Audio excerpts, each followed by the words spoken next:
השטח שמדרום לליטני מנותק מלבנון. Iran ও আমেরিকার মধ্যে যুদ্ধবিরতি হওয়ায় সবচেয়ে অস্বস্তিতে রয়েছে দখলদার ইসরায়েল। কারণ বহুল কাঙ্ক্ষিত এই যুদ্ধবিরতি না করতে আমেরিকাকে বারবার অনুরোধ করেছে ইসরায়েলি প্রধানমন্ত্রী নেতানিয়াহু। কিন্তু এরপরেও ইরানের সঙ্গে যুদ্ধবিরতি করে আপাতত হাফ ছেড়ে বেঁচেছেন মার্কিন প্রেসিডেন্ট ডোনাল্ড ট্রাম্প। আর ট্রাম্পের এমন সিদ্ধান্ত ইসরায়েলের জন্য কুলকাঠের আগুন হয়ে দাঁড়িয়েছে।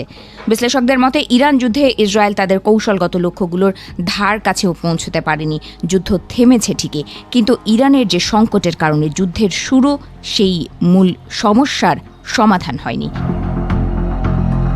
ইরান যুদ্ধের 3টি মূল লক্ষ্য নির্ধারণ করেছিলেন প্রধানমন্ত্রী বেনিয়ামিন নেতানিয়াহু।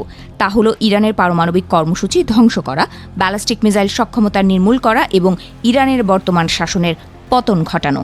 কিন্তু বিশ্লেষকরা বলছেন এর একটিও সফল হয়নি। প্রখ্যাত বিশ্লেষক মাইরাভ জনজাইনা বলেছেন ইরানের ইউরেনিয়াম এখনও ইরানেই আছে। প্রতিরক্ষা বিশ্লেষক প্যাট্রিসিয়া মারিন্স বলেছেন দশকের পর দশক ধরে তৈরি করা ইরানের প্রায় 20,000 মিসাইলের এক বিশাল ভাণ্ডার এখনও কার্যকর রয়েছে। এছাড়া ইসরায়েলের অন্যতম লক্ষ্য ছিল ইরানের শাসন ব্যবস্থার পরিবর্তন, কিন্তু ইরানের শাসন ব্যবস্থার কোনো পরিবর্তন হয়নি।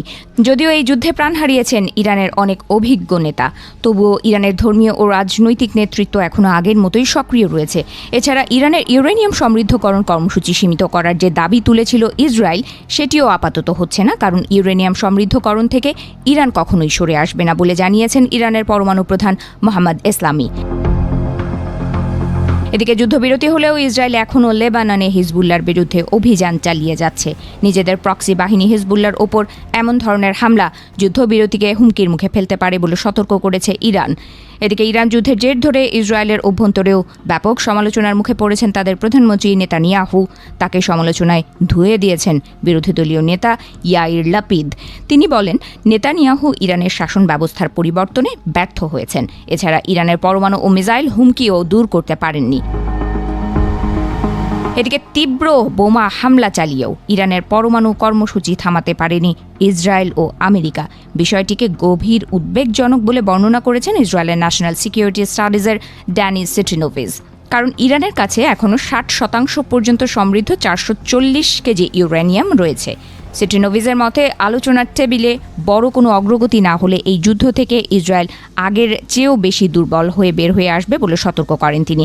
আর নিজ দেশের ভেতরেই ইরান যুদ্ধের ব্যর্থতা নিয়ে এমন সমালোচনায় নেতানিয়াহু ইসরায়েলি জনগণের আস্থা হারাতে পারেন বলে মনে করছেন অনেক বিশ্লেষক।